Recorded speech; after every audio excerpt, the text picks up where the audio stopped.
Hey there, Red Devil Nation. Welcome back for another Alumni Spotlight. Joining us today is Moira Mahoney, class of 2016, women's lacrosse player. Thank you so much for taking the time, and we look forward to a great conversation. Yeah, thank you for having me. This is exciting. So right off the bat, let's start with just tell us a little bit about where you grew up, where you went to high school, and how you got into women's lacrosse. So I grew up in Wayne, Pennsylvania, which is a small suburb outside of Philly. Justin, you know that though. I do. And I went to Radnor High School, and I started playing lacrosse when I was very young, probably like, I want to say first, second grade. And I have older siblings and no one in my family had played lacrosse before. And so I didn't really know what the sport was about, but all of my friends were playing it. So of course I wanted to play it. And then, yeah, I played all throughout my childhood and played at Radnor, which was a really great experience. And then played at Dickinson and I loved it. So how did you find Dickinson, and when you came to visit, what were your feelings when you first stepped on campus? So I actually had never heard of Dickinson, which is weird because Philly or Wayne is only about 2 hours from Dickinson. But I went to a lacrosse camp at F&M, and I met the old before Coach Lowry. I met the old assistant coach, and she and I got to talking, and she was like, "You should come see campus." And so my mom and I just did a day trip, and I immediately fell in love with just everything about it. I loved the limestone fence around. It was a very small campus, which I really liked, and small classes, which I really liked. That's kind of, I thrive in a smaller environment, learning environment, where I'm able to get to know my professors and get to know my classmates. And so I was kind of on the fence about playing lacrosse in college. I wasn't sure if it was something I really wanted to do, but then after going to Dickinson and meeting the coach, I knew I wanted to go there. So I feel very lucky that I found Dickinson. So when you get to campus, before we get into the athletic piece, what did you major in? How did you maybe find what you wanted to do? And how did Dickinson help in that transition of finding your passion and helping you figure out, what you wanted to do down the road? So I was an English major. I've always loved to read and write, and I've always really hated taking tests. I've never been a strong test taker. So as a freshman, I was thinking yeah, writing and reading sound pretty awesome. So I decided to become an English major, and I've always wanted to be a teacher, and I've always wanted to teach special education from a pretty early age. That's what I've wanted to do. And so I became an English major, and as my senior year was approaching, I took maybe a few education courses as I was there, but when I was there, you couldn't major in education. And I think that probably has changed now, but so I had all of this English background and I knew I wanted to go into teaching. So I was talking with my advisor, and we were kind of thinking about this program called City Year, which is a nonprofit AmeriCorps program where it places young people into schools and communities where you volunteer essentially for a year. You do a year of service. And I knew I wanted to work with kids. I didn't feel super confident becoming a teacher right away because I didn't have, in my opinion, I didn't have the background, and I felt like I didn't have the skills to be a very great teacher yet. So I decided to do this AmeriCorps program, and Dickinson really helped me kind of apply to that program. And yeah, so I did City Year, and it was helpful. My advisor was very helpful in kind of figuring out what I wanted to do after school.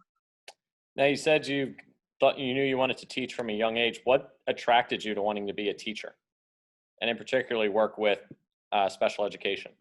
That's a good question. I've always wanted to be a teacher. I guess I've always just liked working with people. I had a really positive experience with education growing up. I felt like I had really great teachers that really cared about me, and not just as a student, but as a young person. I felt like they really cared about me as Maura. Mhm. So that kind of sparked my interest in being a teacher. And then I think working with students that have exceptionalities. I have a cousin who has autism and Down syndrome, and I think just from a very early age, I was taught that, like this is who she is, and we're not going to treat her any different, and we're going to figure out how to support her. And um, yeah, I really, I'm not really sure like how it started, but I think probably having my cousin Molly has been a huge influence in my life. And um, I feel like I volunteered at her school growing up when I was in high school. And yeah, I just really loved working with people. And like I said, I had a very positive educational experience and journey, and I wanted to provide that for, other children, I guess. Taking a Yeah. turn a little bit towards the athletic side now, you come to play women's lacrosse. Talk about your experience as a student athlete here and why you loved being a part of that women's lacrosse program. Oh gosh, I miss it. Gosh, playing was so fun. I love sports. I am an extremely competitive person. I take sports very seriously, but I think, going to such a small school, um, and I was never really interested in, being part of a sorority. I think that is an amazing thing to do. It was just never something that I really wanted to do. But being part of a team, I felt like automatically I had a group of friends and a support system. And like it, being on a team is kind of like being in a sorority in itself. And then also having Coach Lowry and Lauren Sokol, who was our assistant coach when I was there, and then Paige Messersmith.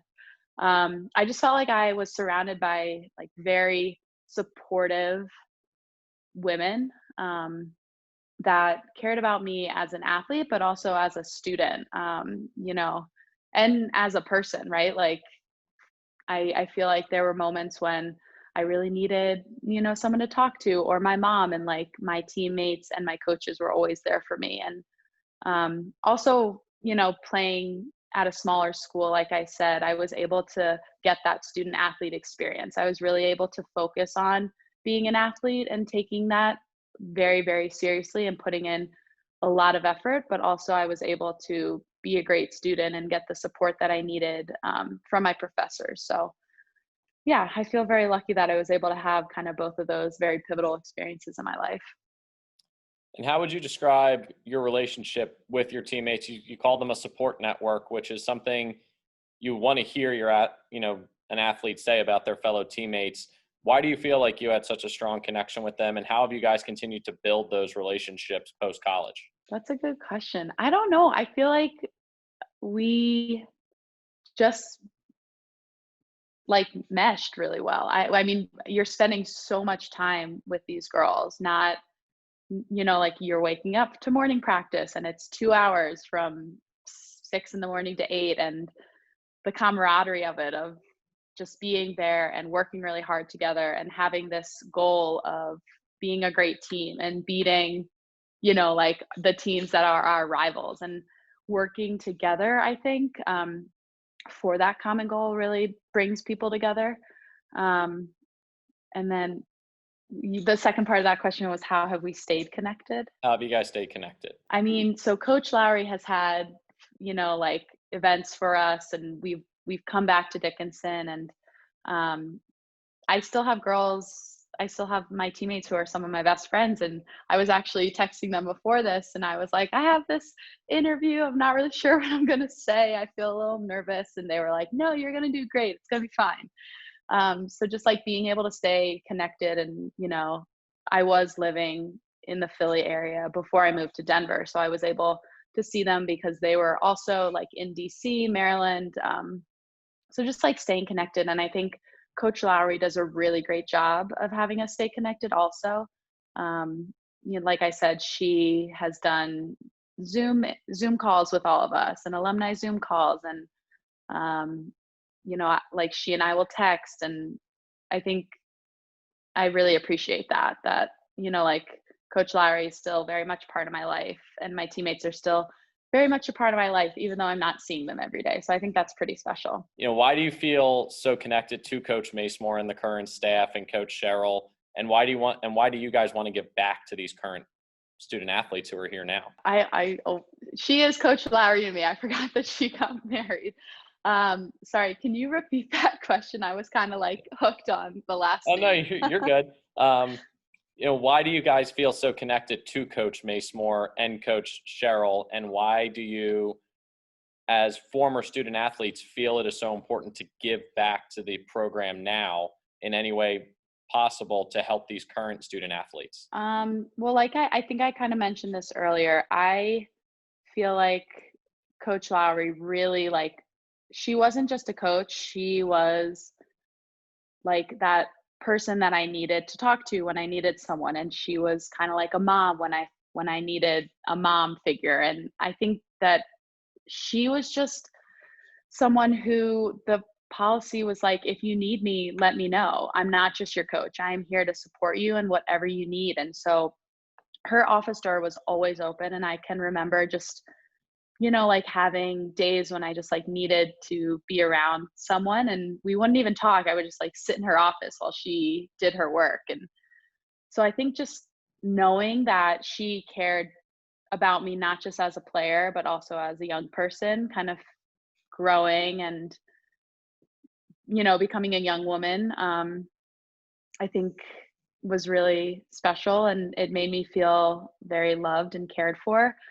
And, thinking about players who are there now, I had such a great experience. Like when I think about my time in college, I think about being a Red Devil and being a lacrosse player and, locker room dance parties with my team and going to Coach Lowry's house for, Halloween parties and stuff like that, and like team building things.